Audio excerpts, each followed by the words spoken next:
Capítulo 9. Então o profeta Eliseu chamou um dos filhos dos profetas, e lhe disse: Cinge os teus lombos, e toma este vaso de azeite na tua mão, e vai a Ramote de Gileade. E chegando lá, vê onde está Jeú, filho de Josafá, filho de Ninsi, entra, e faze que ele se levante do meio de seus irmãos, e leva-o à câmara interior. E toma o vaso de azeite, e derrama-o sobre a sua cabeça, e dize: Assim diz o Senhor: Ungi-te rei sobre Israel. Então abre a porta, foge, e não te detenhas. Foi pois o moço, o jovem profeta, a Ramote de Gileade. E entrando ele, eis que os capitães do exército estavam assentados ali, e disse: Capitão, tenho uma palavra que te dizer. E disse Jeú: A qual de todos nós? E disse: A ti, capitão. Então se levantou, entrou na casa, e derramou o azeite sobre a sua cabeça, e disse: Assim diz o Senhor Deus de Israel: Ungi-te rei sobre o povo do Senhor, sobre Israel. E ferirás a casa de Acabe, teu senhor, para que eu vinde o sangue de meus servos, os profetas, e o sangue de todos os servos do Senhor, da mão de Jezabel. E toda a casa de Acabe perecerá, destruirei de Acabe todo o homem, tanto o encerrado como o absolvido em Israel. Porque a casa de Acabe hei de fazer como a casa de Jeroboão, filho de Nebate, e como a casa de Baasa, filho de Aías. E os cães comerão a Jezabel no pedaço de campo de Jezreel, não haverá quem enterre. Então abriu a porta e fugiu. E, saindo Jeú aos servos de seu senhor, disseram-lhe: Vai tudo bem. Por que veio a ti este louco? E ele lhes disse: Bem conheceis o homem e o seu falar. Mas eles disseram: É mentira, agora faze-nos saber. E disse: Assim e assim me falou, a saber. Assim diz o Senhor: Ungi-te rei sobre Israel. Então se apressaram, tomando cada um a sua roupa puseram debaixo dele, no mais alto degrau, e tocaram a buzina e disseram: Jeú reina. Assim Jeú, filho de Josafá, filho de Ninsi, conspirou contra Jorão. Tinha, porém, Jorão cercado a Ramote de Gileade, ele todo Israel, por causa de Hazael, rei da Síria.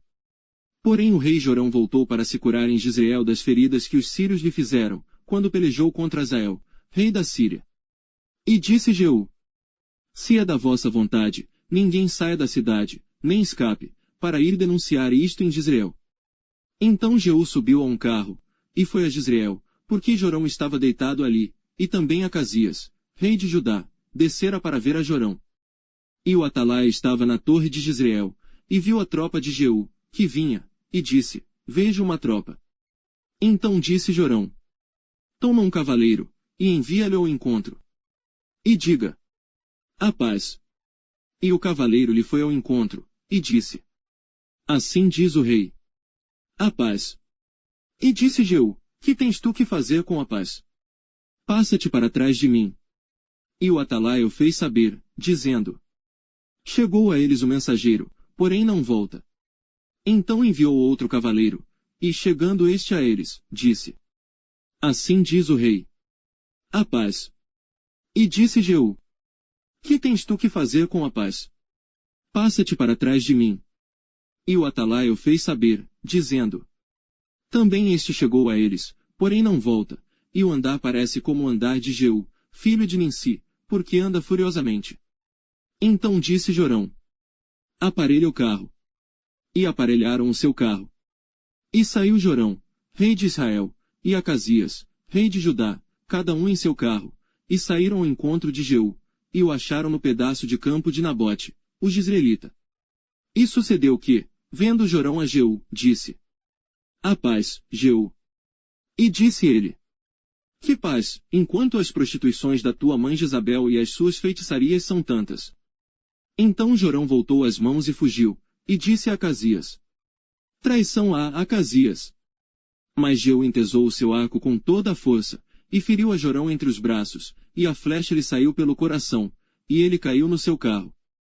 Então Jeú disse a Bidkar, seu capitão: Tomam, lança no pedaço do campo de Nabote, o jezreelita, porque, lembra-te de que, indo eu e tu juntos a cavalo após seu pai, Acabe, o Senhor pôs sobre ele esta sentença, dizendo: Por certo vi ontem, à tarde, o sangue de Nabote e o sangue de seus filhos, diz o Senhor, e neste mesmo campo te retribuirei, diz o Senhor.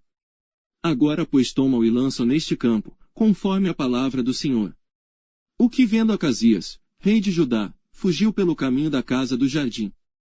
Porém Jeú o perseguiu dizendo: Feri também a este, e o feriram no carro à subida de Gur, que está junto a Eblião. E fugiu a Megido, e morreu ali.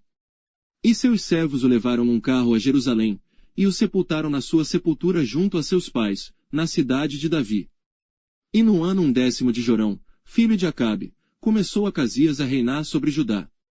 Depois Jeú veio a Jezreel, o que ouvindo Jezabel, pintou-se em volta dos olhos, enfeitou a sua cabeça, e olhou pela janela. E, entrando Jeú pelas portas, disse ela: Teve paz em Ri, que matou a seu senhor. E levantou ele o rosto para a janela e disse: Quem é comigo? Quem? E 2 ou 3 eunucos olharam para ele. Então disse ele: Lançai-a daí abaixo. E lançaram-na abaixo, e foram salpicados com o seu sangue a parede e os cavalos, e Jeú a atropelou. Entrando ele e havendo comido e bebido, disse: Olhai por aquela maldita, e sepultai-a, porque é filha de rei. E foram para sepultar, porém não acharam dela senão somente a caveira, os pés e as palmas das mãos. Então voltaram, e lhe o fizeram saber, e ele disse: Esta é a palavra do Senhor, a qual falou pelo ministério de Elias, o tisbita, seu servo, dizendo: No pedaço do campo de Jezreel os cães comerão a carne de Jezabel. E o cadáver de Jezabel será como esterco sobre o campo, na herdade de Jezreel, de modo que não se possa dizer: Esta é Jezabel.